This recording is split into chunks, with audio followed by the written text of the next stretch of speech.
Hello, everybody. Welcome to our live. Let's see. Hang on 1 second while I make sure we're all up and running.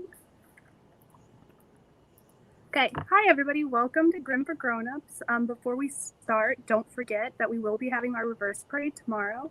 It will be from 10 a.m. To 10:30 p.m. or 10:30 a.m.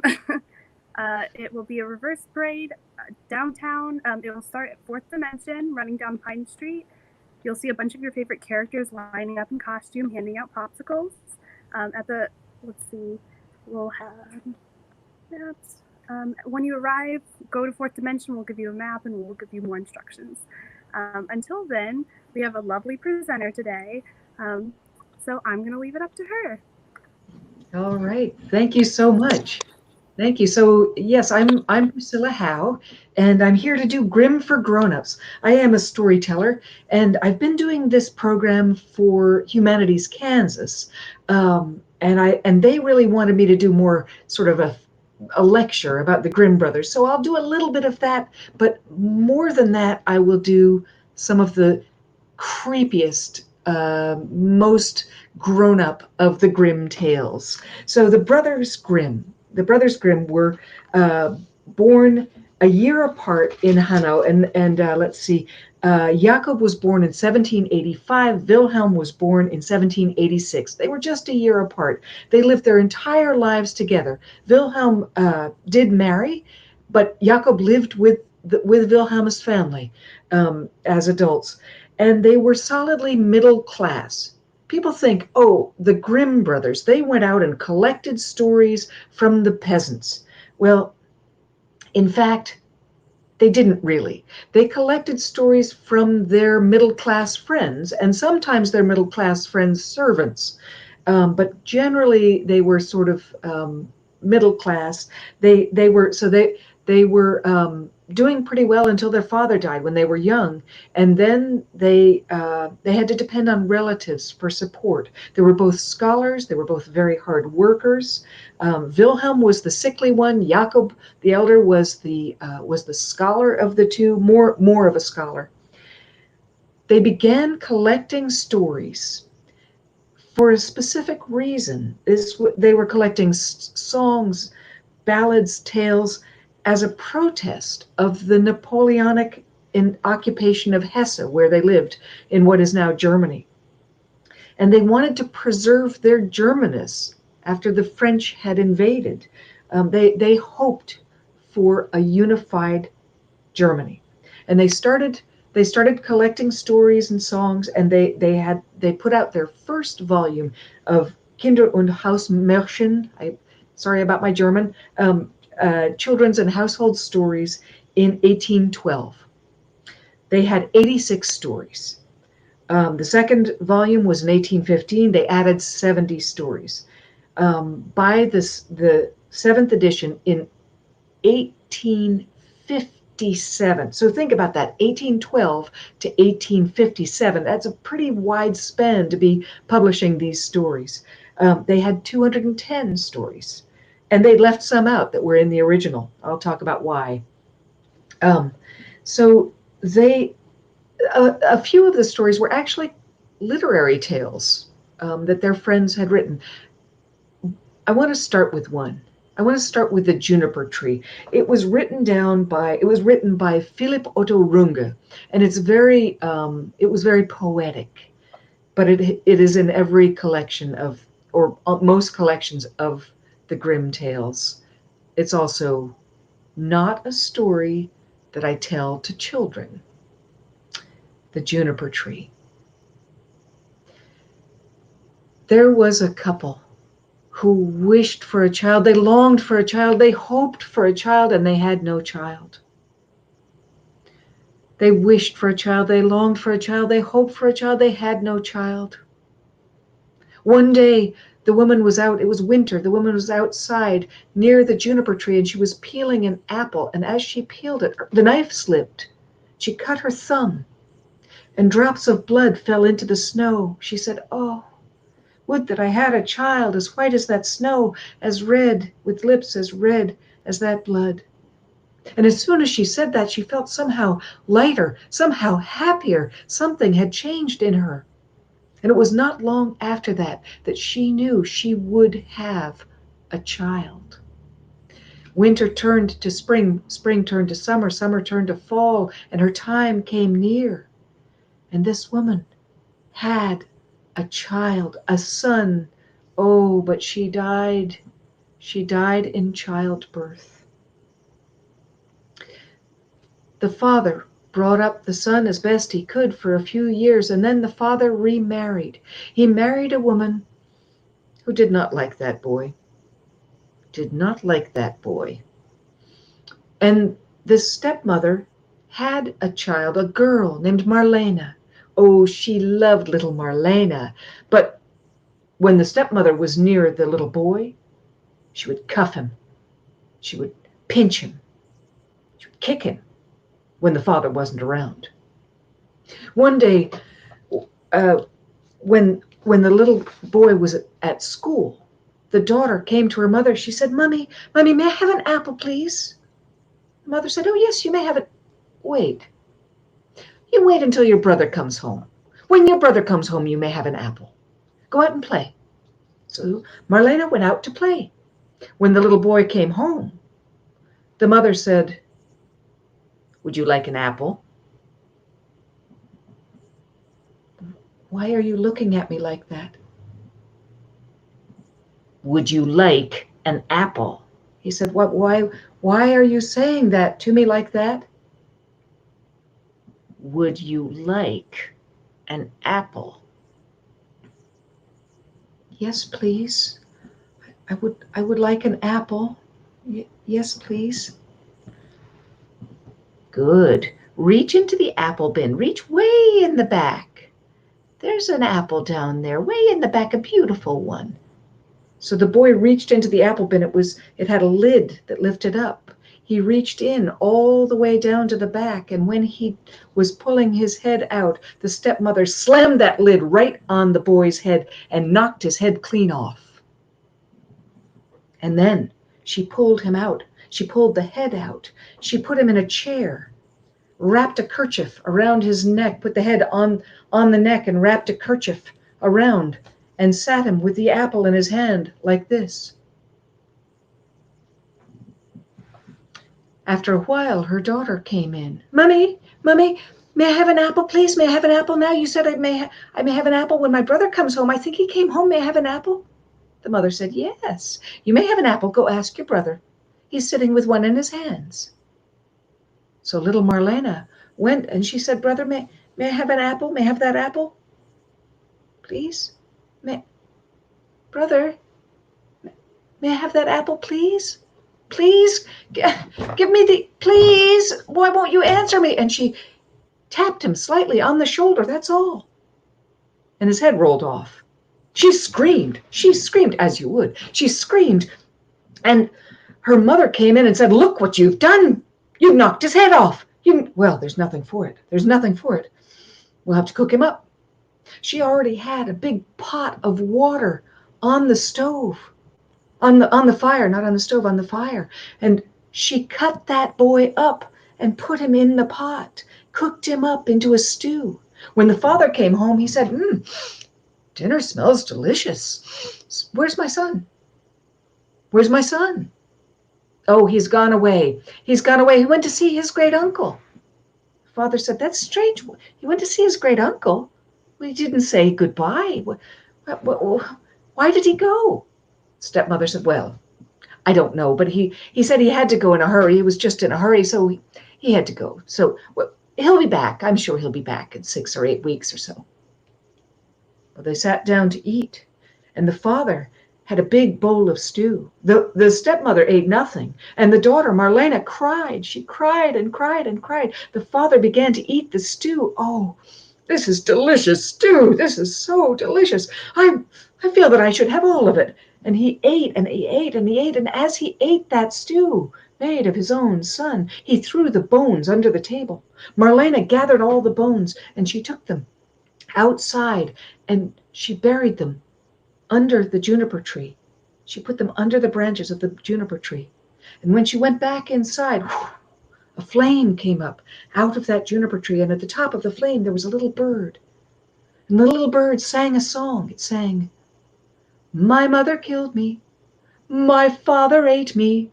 My sister buried me under the juniper tree. Oh, what a pretty bird. Oh, what a pretty bird. Oh, what a pretty bird am I." It flew to a roof across from a goldsmith, and it sang the song again. "My mother killed me. My father ate me. My sister buried me under the juniper tree. Oh, what a pretty bird. Oh, what a pretty bird. Oh, what a pretty bird am I." The goldsmith came out. He was working a chain. He came out and he said, he had the chain in his hand. He came out and he said, "Little bird, sing that song again. Sing me that song." The bird said, "No, I won't sing twice for no pay." "Well, I'll give you this chain I'm working." And the bird sang the song. "My mother killed me. My father ate me. My sister buried me under the juniper tree. Oh, what a pretty bird. Oh, what a pretty bird. Oh, what a pretty bird am I." And it flew down and picked up the chain in its claws, and it flew away. It flew to the roof across from a cobbler, a shoemaker, and it sang the song again. "My mother killed me. My father ate me. My sister buried me under the juniper tree. Oh, what a pretty bird. Oh, what a pretty bird. Oh, what a pretty bird am I." The shoemaker came out with his whole family. They came out to hear this song. It was a beautiful song. "Little bird, sing us that song again. Sing it again." The bird said, "No, I won't sing twice for no pay." So the father sent his youngest daughter inside. "There's a pair of shoes I just finished making. Go get those shoes, the red shoes." So the little girl came out with a pair of beautiful red shoes. And the bird said, "Oh, yes. My mother killed me. My father ate me. My sister buried me under the juniper tree. Oh, what a pretty bird. Oh, what a pretty bird. Oh, what a pretty bird am I." And the little girl held the shoes up, and the bird flew down and picked up those shoes in its other claw, and it flew away. It flew to the mill. There were men in the mill, and they were working the millstone. They heard the birds singing the song, "My mother killed me. My father ate me. My sister buried me under the juniper tree. Oh, what a pretty bird. Oh, what a pretty bird. Oh, what a pretty bird am I." The men came out. They said, "Little bird, sing us that song again. We need to hear that song. Please sing us that song." And the bird said, "No, I won't sing again. I won't sing twice for no pay." The men said, "What do you want?" "I want the millstone." "We can't give you the millstone. It's our livelihood." The bird said, "I won't sing then." Well, they talked among themselves, and they agreed to give the millstone to the little bird. And the bird sang the song again. "My mother killed me. My father ate me. My sister buried me under the juniper tree. Oh, what a pretty bird. Oh, what a pretty bird. Oh, what a pretty bird am I." And the men took sticks, stout sticks, and they levered and lifted that stone up out off of the ground, and the bird flew down, flew up into the hole in the center of that millstone, and flew off with it.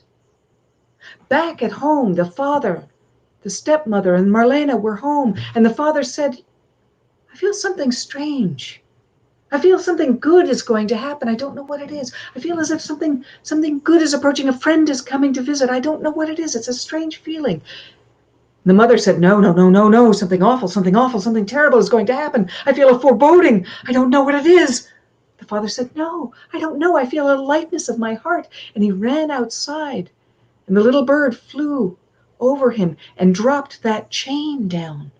It went right around his neck. He ran back inside. He said, "Look, there was a bird. It flew over me and it dropped a chain down for me." The little girl, Marlena, said, "Maybe it will drop something for me." But the mother said, "No, no, no, something awful is going to happen. Don't go outside, Marlena, don't." But Marlena ran outside, and the bird dropped the pair of shoes down, and they fit the little girl perfectly. She ran inside dancing.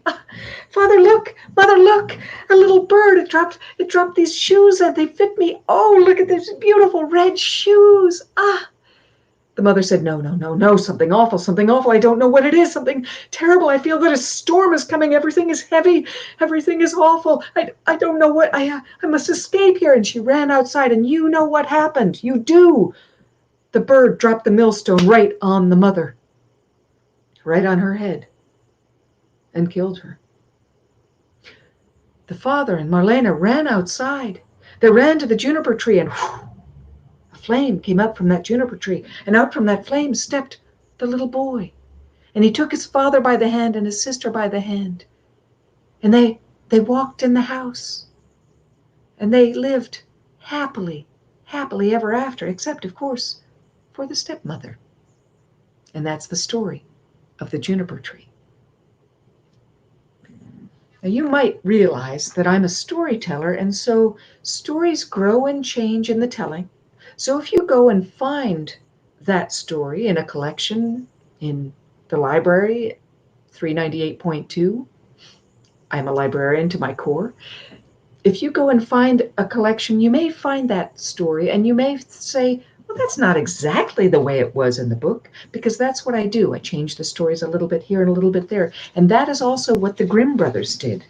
What I'd like to do now is read you 3 different versions of the beginning of the Frog King. I found this in a great book, my favorite of the Grimm collections. This is the annotated Brothers Grimm, collected by Maria Tatar.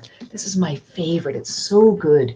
And she writes a lot about, in the margins, but also, this was in the introduction. I don't think she wrote that. But let me read you these 3 parts just to give you an example of how the Grimm brothers changed the stories. Because they published the first volume, of course, as I said, in 1812, and they didn't get good reviews. They didn't get good reviews for the 1815 volume. So they started to tweak them. They started to change them, make them a little more family friendly. Oh, let me say one thing about that. They did not take out the violence. In fact, in some stories, they beefed that up to make moral tales. But they did take out the things that were a little bawdy. For example, in the first version of Rapunzel, Rapunzel was pregnant. But in the next versions, they took that out.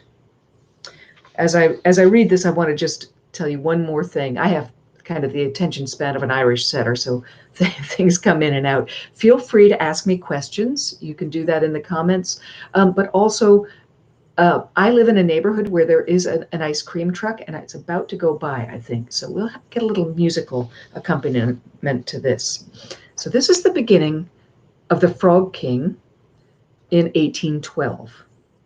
Once upon a time, there lived a princess. One day she went into the forest and sat down by a cool well. A golden ball was her favorite toy. She loved to amuse herself by throwing it up into the air and catching it when it came back down. Now, in 1819, they had tweaked this story quite a bit, so here's the version they put out in 1819. Once upon a time, there lived a princess who was so bored that she didn't know what to do. She took a golden ball that she liked to play with and went out into the forest. In the middle of the woods, there was a well with clear, cool water. She sat down next to it and threw the ball in the air, then caught it, and that's how she amused herself.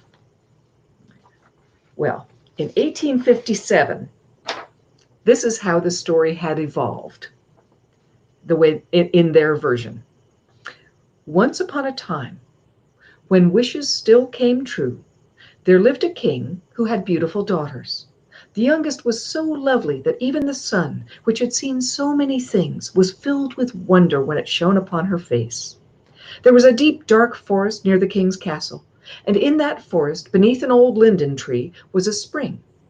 Whenever the weather turned really hot, the king's daughter would go out into the woods and sit down at the edge of the cool spring. And if she was bored, she would take out her golden ball, throw it up in the air, and catch it. That was her favorite plaything. So you get a sense of how they began to embellish the stories. That was Wilhelm's work. Jacob was more of the scholar. He really wanted to create a record of these stories. Um, so it's really interesting, the way that they adapted as they went along. They did drop some of the stories that they had. So, for example, there was a story that they had in the first edition called "How the Children Played at Slaughtering." It's really an awful story. It's it's a really terrible story. But as I say, they did leave in some of the more violent stories. Now, there's a story that I tell, even though this program is called Grimm for Grownups, I want to tell you a story that I tell to children. And the ending does shock adults. It doesn't seem to shock children as much. So this story is called The Cat and the Mouse and the Butter. There was a cat and a mouse, and they were best friends, if you can believe it.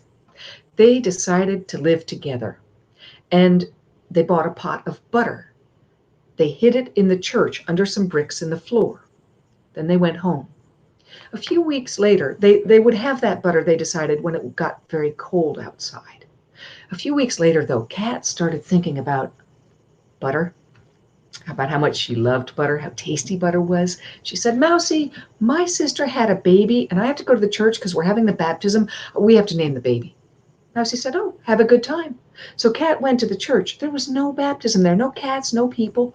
She moved the bricks in the floor. There was the pot of butter. She began to eat that butter. She ate and ate and ate until the butter, she had eaten the top off the butter. Then she put the pot back. She put the bricks back. She smoothed her whiskers. She went home. Mousie said, "How was the baptism? What did they name the baby?" Kat said, "The baby? What baby?" "Oh, the baby. Oh, the baby. Right. The baby. They named the baby Top Off." She said, "Top Off? Strange name for a kitten." Kat said, "It's no stranger the names they give to mice."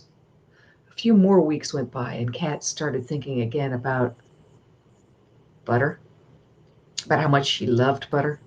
"Mousie, my other sister had a baby, and we're going to have the baptism. I have to go to the church. We're going to name the baby." Mousie said, "Oh, have a good time." Kat went to the church. There was no baptism, no cats, no people. She moved the bricks in the floor. There was the pot. She began to eat that butter. She ate and ate and ate until the butter was half gone. She put the pot back. She put the bricks back. She smoothed her whiskers. She went home. Mousie said, "How was the baptism? What'd they name this baby?" "This baby? Oh, they named this baby Half Gone." "Half Gone? What a strange name for a kitten." Kat said, "It's no stranger the names they give to mice." A few more weeks went by, and Kat started thinking again about butter, about how tasty butter was. "Mousie, my other sister had a baby, and we're going to have the baptism. I have to go to the church because we're naming the baby." Mousie said, "Oh, have a good time." Kat went to the church. You know, there was no baptism, no cats, no people. She moved the bricks in the floor. There was the pot. She ate and ate and ate until the butter was all gone. She put the pot back. She put the bricks back. She smoothed her whiskers, and she went home. Mousie said, "How was the baptism? What'd they name this baby?" "This baby? They named this baby, All Gone." "All Gone? Strange name for a kitten." Kat said, "It's no stranger the names they give to mice." A few more weeks went by, and Mousie said, "Kat, it's really cold outside. I think we should go to the church and get our butter. Remember that pot of butter we hid in the church?" Kat said, "Oh, yes." They went to the church. They moved the bricks. There was the pot, but it was empty. Mousie said, Kat, somebody stole our butter. Somebody stole it." "Kat, you went to a baptism of a kitten named Top Off. You went to a baptism of a kitten named Half Gone. You went to a baptism of a kitten named—" Kat said, "Don't you dare say it. If you say it, I will eat you up." But it was too late. Mousie was already saying, "All gone," and snap, just like that, Kat ate Mouse. And from that day to this, cats and mice have not been best friends. So that I love telling that story, actually. That's a fun story to tell, but I want to say that a lot of these stories are found in many countries. One of the things that happened too, well, these stories, they don't necessarily have one one origin. The Grimm brothers thought there might be just one origin story for each tale. They also felt that they were linguists, and they also thought there was one source for languages. And in fact, there's a linguistic principle named Grimm's law, named after Jacob, a principle that Jacob discovered. Um, but I wanted to say that in 2015, I was really fortunate. I had a Fulbright scholarship to collect stories in Bulgaria. And I was sitting one day in a cafe with my friend Christo, and he told me that story that I just told you, but he told me the Bulgarian version of it. So lots of these stories are known in many, many countries. In fact, the Grimm brothers wanted to tell the German tales, the really German tales, but one of their informants was a Huguenot. They came from France. They were ejected from France, and so it's quite possible that many of the stories were French and German and Bulgarian, and they came from everywhere. I would like to tell you another story. I'm going to leave a few minutes at the end for questions, so feel free to think, to ask some in the comments. But one of my goals here is also to tell you some stories that you might not know. I love the story of the Nixie in the mill pond. A Nixie or a Nix is a water sprite, a water fairy. And you may realize that these otherworldly creatures are not necessarily good. There was a miller who had good times and bad times, and bad times and worse times. And it came to the point where he knew he was going to lose his mill. He did not know what to do. One morning he was walking around the mill pond, worrying, wondering what he could do to save his business, save his family, his wife.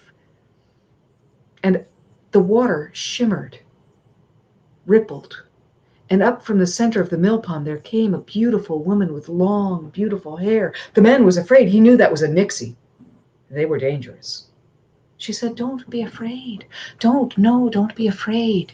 I see that you are worried. I see that you are anxious. Tell me your troubles." And he told her, "Ah, I will help you. I will help you. Give me whatever it is that is born in your house this morning, and I will help you." Well, he thought, a kitten, a puppy, maybe a piglet. And he agreed. He agreed. After all, his wife was not due for quite some time. The Nixie said, "You will have financial wealth for the rest of your life, for you will give me what is born today." And he promised it. And he went home. A servant girl came running to see him at the gate. "Come inside and meet your son. Your son is born today. He is healthy. Your wife is healthy. Please come in quickly and see your son. Greet your new son." The man was horrified. "Oh, she knew that Nixie knew. She knew. She tricked me." And he went inside, and the look on his face was, he was devastated. His wife saw him and said, "Aren't you pleased to meet your son?" And he told her. Well, they brought that boy up, never to go near the mill pond. He never did. He grew to be a young man. He grew to be a huntsman, and he married a beautiful young woman. And he never went near the mill pond. But one day, he was hunting, and a stag took him on a long chase until finally he was close enough that he could draw his bow and kill that stag. And without even knowing what he was doing, he went to rinse his hands. After dressing the stag, he went to rinse his hands in the mill pond. And the Nixie reached up and took him down to her home. under the surface. The wife was at home waiting. Waiting for her husband to come home. He did not. She knew the stories. She knew that he was not to go near the mill pond. And she went down to that mill pond herself, and she found his horse, his bow and arrow, the stag. She knew. She did not know what to do. She paced around and around and around that mill pond, and she railed and wept and cried and screamed and called out and said, "He is not for you! Give him back!" And finally she lay down on the side of the mill pond, weeping, and cried herself to sleep. She dreamt of a hill covered in thorns. She dreamt that she went up that hill, cutting her feet. She went over the hill, down into a glen, and she found a house. And in that house she found an old woman. When she woke, she knew she had to find that hill. She went searching. She found the hill with the thorns on it, and she went up it, and she did cut her feet. And she went over into a glen, and went down and found a house, knocked on the door, and an old woman came to that door and said, "You must be in need if you have found me here. Tell me, tell me." The young woman came in and told her. Yes, I see. Well, you take this golden spinning wheel. I have a golden spinning wheel for you. You take it. At the next full moon, go to the side of the mill pond and spin. And when you have finished spinning, lay the spinning wheel down on the bank, and you shall see what you shall see. The young woman thanked her and took this golden spinning wheel and took it on the next full moon to the side of the mill pond, and she began to spin. She began to spin, and when she had spun, she lay the spinning wheel down on the bank of that mill pond. And she looked, and the water began to shimmer, began to ripple, and then in the center of the mill pond, her husband's head rose out of the water. She called to him. She reached for him, but before she could get to him, his head went back down into the water. The water was still. The young woman went around and around and around that mill pond, weeping and wailing and railing and crying and screaming and yelling and saying, "He is not for you. He is not yours." And finally she wept and wept and lay down and cried herself to sleep. And again she dreamed of that old woman, that hill, that glen, that house, the old woman. And in the morning she went back. She said to the old woman, "What good was that? What use was that?" "Tell me."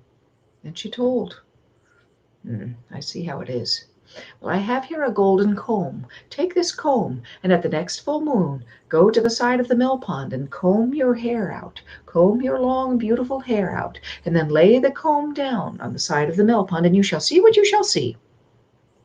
The young woman thanked her, took the comb, and went back, and at that next full moon she went to the side of the mill pond, and she combed her hair out, her long, beautiful hair, and then she lay the comb down on the side of the mill pond, and the water again shimmered, it rippled, and her husband's head came up, and his torso came up out of that water. And she called, and she reached, and she cried, and she did not reach him in time. He went back down under the water. And again, she went around and around and around that mill pond, weeping and wailing and railing, crying and screaming and yelling, and finally crying herself to sleep and dreaming the same dream. And in the morning she went back. She went again to that old woman. "What use was that? What good was that?" "Tell me, tell me." The young woman told. "I see how it is. Take this golden flute, and at the next full moon, take the flute and play by the side of the mill pond, and then lay the flute down. You shall see what you shall see." The young woman took the flute. At the next full moon, she went to the side of that mill pond. She played. She played, and she played, and she played a song she had never heard before. It just came to her, and she laid it down. And then the water began to shimmer, began to ripple, and her husband's head came up, his torso came up, his whole body came up, and she was able to reach out and pull him out. And the Nixie was in that wave that came up over them. But the old woman had put some magic into that flute, into the comb, into the spinning wheel, and the young woman and the young man were turned into a frog and a toad, and the water came over them, washed them out. And the Nixie did not get the young man, did not get the frog or the toad. The water receded back to the mill pond. But the two were washed to different lands. They came back to themselves as humans, but they were separate. And they wandered, and each of them, independently, became a shepherd. They were so lonely, so terribly, terribly lonely. One day, the young man was tending his flock of sheep, and he saw on a distant hill another shepherd, another flock. Well, maybe I can join that shepherd and be less lonely. And he found not a shepherd, but a shepherdess. He did not recognize her, and she did not recognize him, but they were company for each other for a while. And then one night, it was of course a full moon. The young man took a flute out, and he began to play a strange song. Began to play a song. And the young woman said, I know that song. I played that song by the mill pond. And as soon as she said that, the fog lifted, and she saw him, and he saw her, and they knew each other. And I don't have to tell you that they lived happily ever after. And that is the story of the Nixie in the mill pond. I love that one. That one is a fun one to tell. So, of course, we know a lot of the Grimm tales from the Disney retellings. And you know that they changed. They changed quite a bit. For example, Cinderella. Let's take Cinderella, but a really basic one. You know that there are over 800 versions of Cinderella around the world. Now, in the Disney version, it's quite different from the Grimm version in many respects. In one respect, for example, the stepmother in the Disney version does not cut the heel or the toe off of her own daughter's feet to try to fit into that shoe. And in the Disney version, doves do not peck out the eyes of the stepsister. They don't. So you know, in some ways the Disney versions are okay, but they do sanitize the stories even more. It's been very interesting. In the last many years, there have been a lot of TV adaptations of the stories. So there's the series Once Upon a Time. There's Grimm. Those are fun to watch. And we always all make editorial choices in the stories that we tell and the way that we tell them. One thing I want to say about the Grimm brothers, one great thing that they did by collecting these stories, there were other collectors, but they became so well known for being collectors of folk tales, and that became something that different nationalities did. I have the Grimm brothers to thank for some of the Bulgarian sources that I've gone to look for other Bulgarian stories. Some of the sources that came out in the 1800s. In fact, the word folklore. Now I'm going to forget exactly what year it came. That word was coined in the 1840s. The Grimm brothers had been collecting for quite a while and had been publishing these. Did they make money? Sometimes people ask that question. Did the Grimm brothers make money at these? Not much. They were always fairly poor. They were both librarians. They were both linguists. In fact, Jacob was the librarian to Jerome Bonaparte, Napoleon's brother, nephew. At one point, I will remember those little details. Anyway, he was. So they were librarians. One of the reasons they didn't make much money at this is that they never had a contract with their first publisher.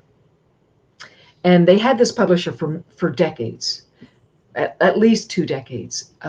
In fact, one of their brothers, worked for this publisher.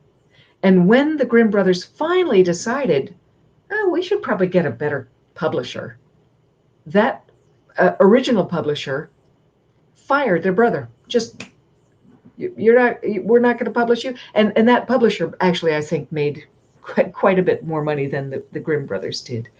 I want to tell you at least one more. Let's see, which one should I tell you? I wondered if, I don't see any comments, but I'm looking in the wrong place. Well, no wonder. Wouldn't it be helpful if I actually looked at the tab that said live comments? Oh, this is much more helpful. Do you have a preference? I could tell you the story of the feather bird, which is a very gruesome story, or I could tell you the 6 swans, or I could tell you Maid Maleen. If you have a preference, you could put that in the comments. And if you don't have a preference, I'll just choose one of those. I know I have a very strange glass here. Quantrill's Raid on Lawrence, Kansas, which is where I live. 6 swans, all right. Thank you, Rebecca. Here we go. I love the 6 swans. As a child, we had a copy of The Swans of Ballycastle, so that's an Irish version of this story. And I do love this one. Let me just drink a little more of this water and I'm ready.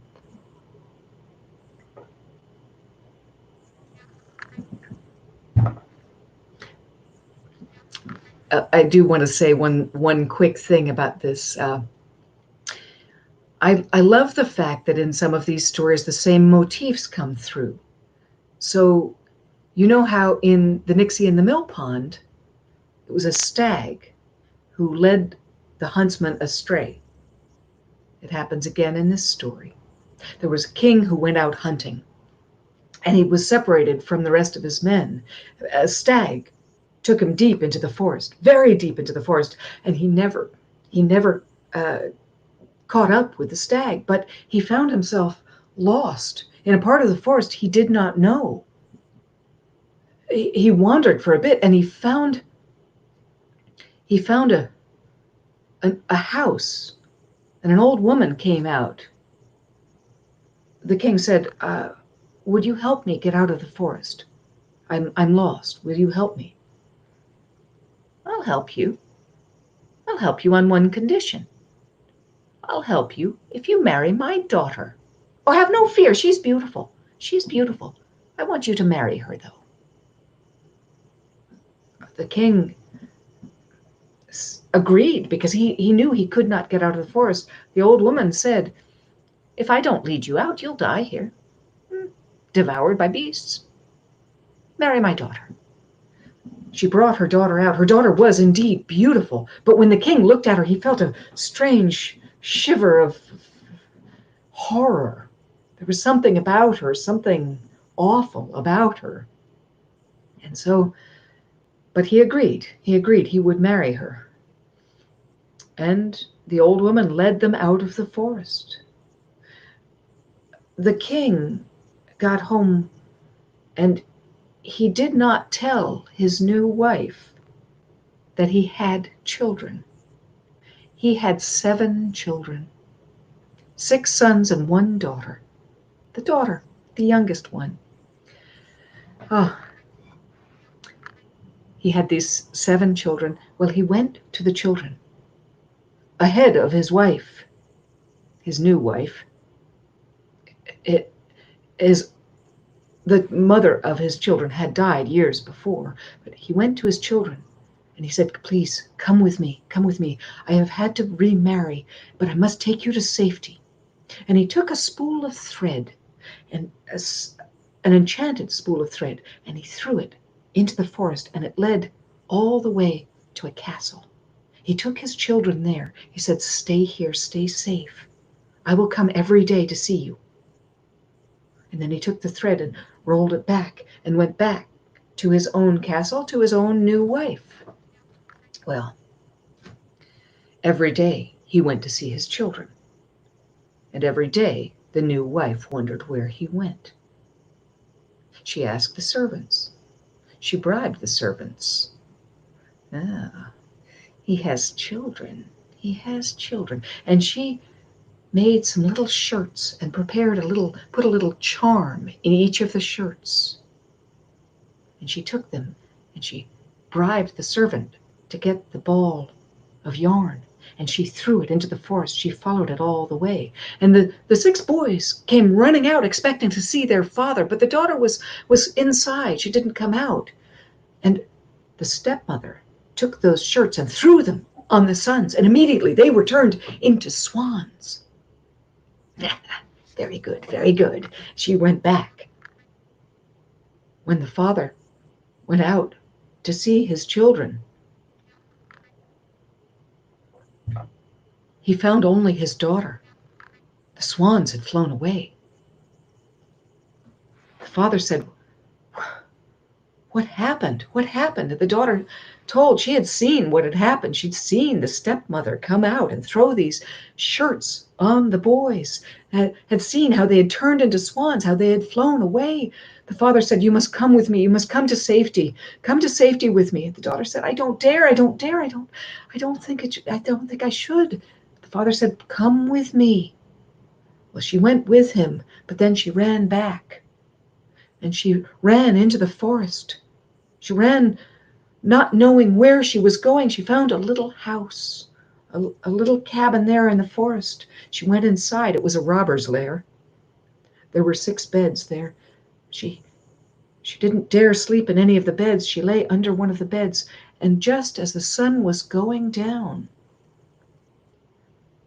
the 6 swans flew in the window. They shook and shook and shook the feathers right off their bodies and became young men again.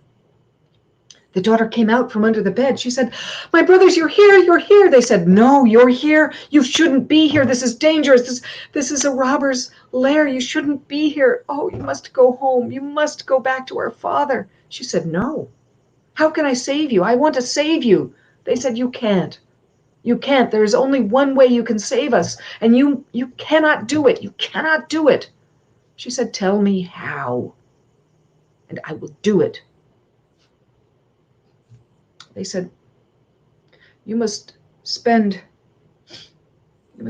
6 years without speaking, without laughing, without speaking at all, without laughing at all, 6 years, and you must make shirts made out of starflowers, out of asters, for us, 6 shirts. You cannot do it. We only have 15 minutes a day in our human forms. And our time is fading now. We will have to put our feathers back on. You must go back to our father. Promise. Please. Promise you'll go back to our father. She would not promise. She did not promise. And their 15 minutes was up. And the feathers came back on them and they flew out the window. They flew away. She didn't dare stay in that robber's lair. She went out.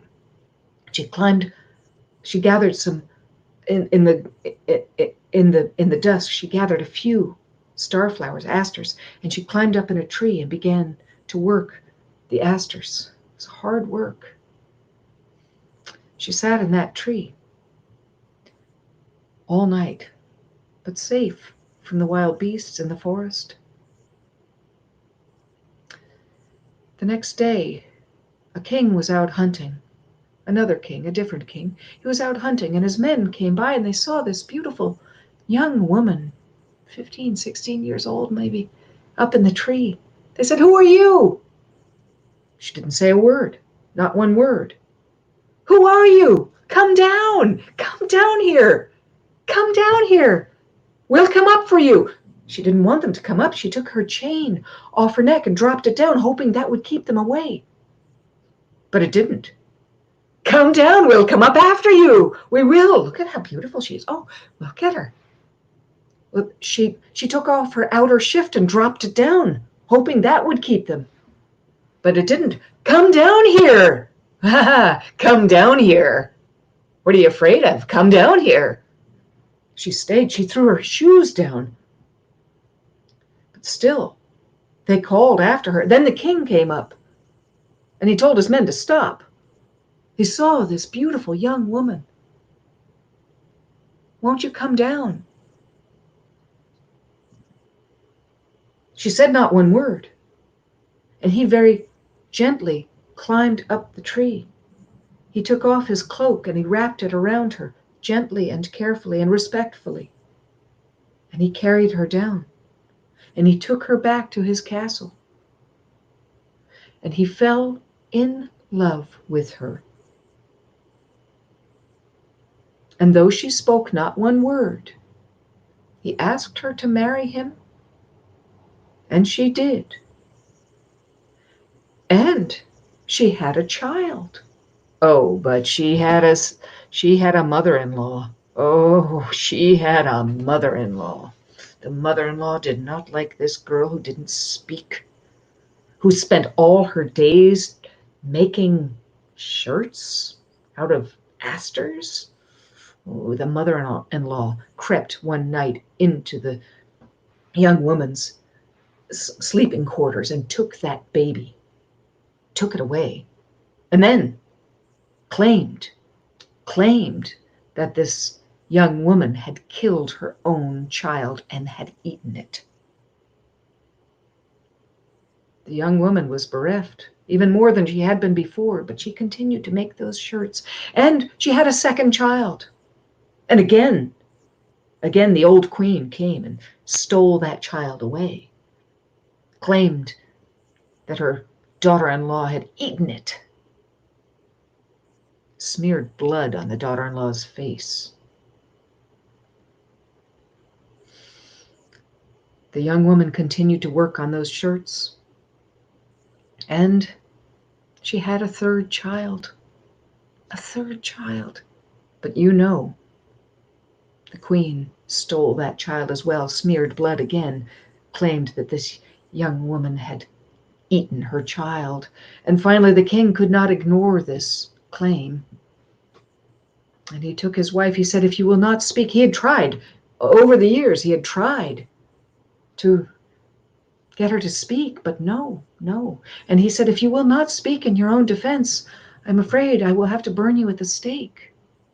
And there she was on the platform to be thrown onto the stake, to be thrown onto the fire and to be burned. She would not say one word, but it was the last day of the 6 years.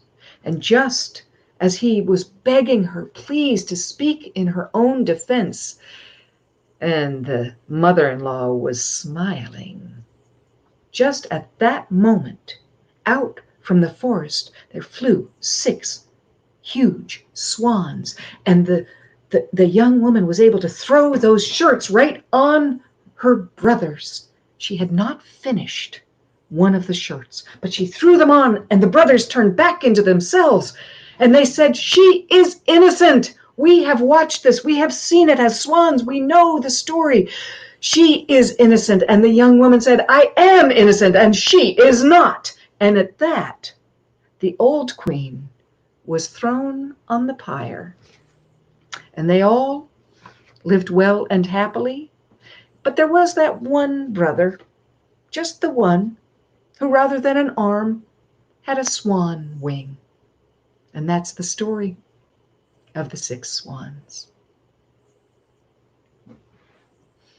So I wondered if you had any questions, any more questions about the Grimm brothers.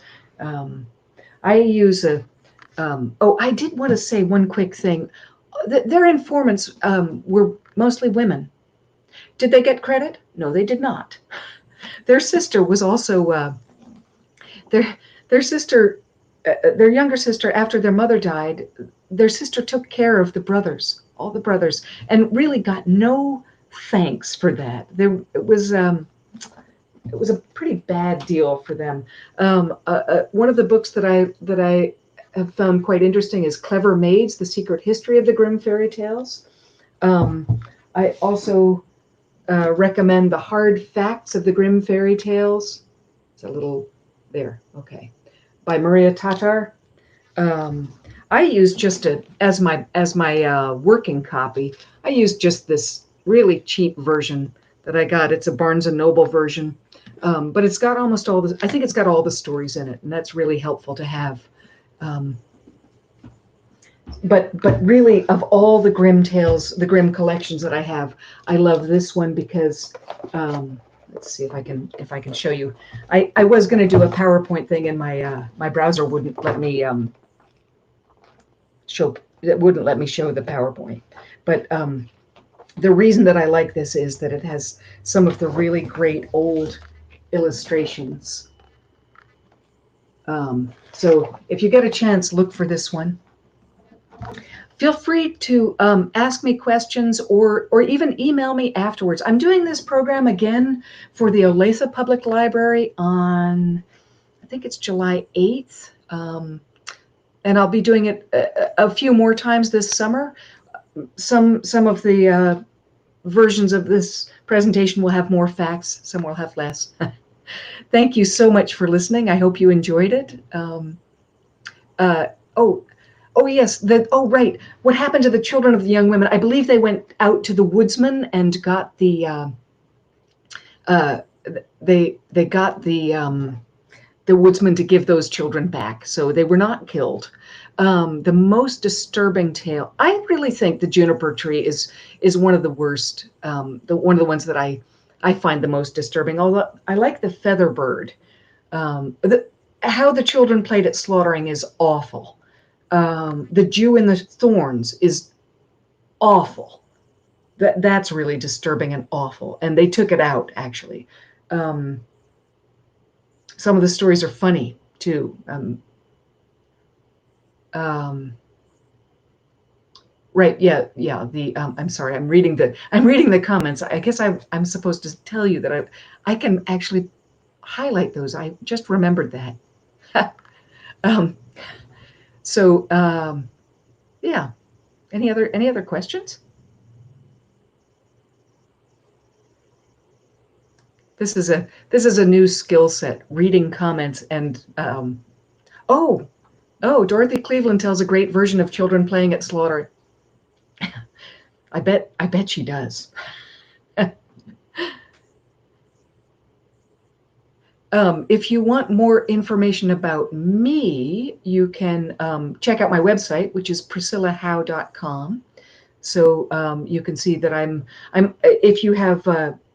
if you know of children who are bored in this time of strangeness, I am doing an every weekday story time at 2 p.m. Central Daylight Time.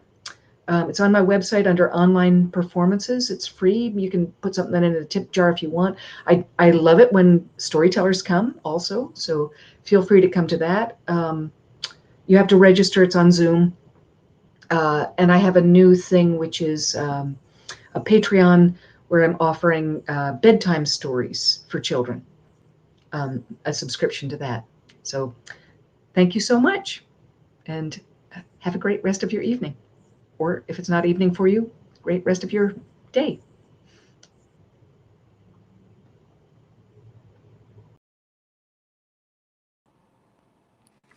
Thank you, all of you, for coming. If you're interested, this time next week, we're going to have another presenter. It's going to be Wildheart. It's going to be on July 1st at 3 p.m. If you're interested in Priscilla, she's going to be coming back a few more times. The next time she'll be back is July 24th. and she'll be doing Tell Me Another storytelling for parents and grandparents. So I hope you join us.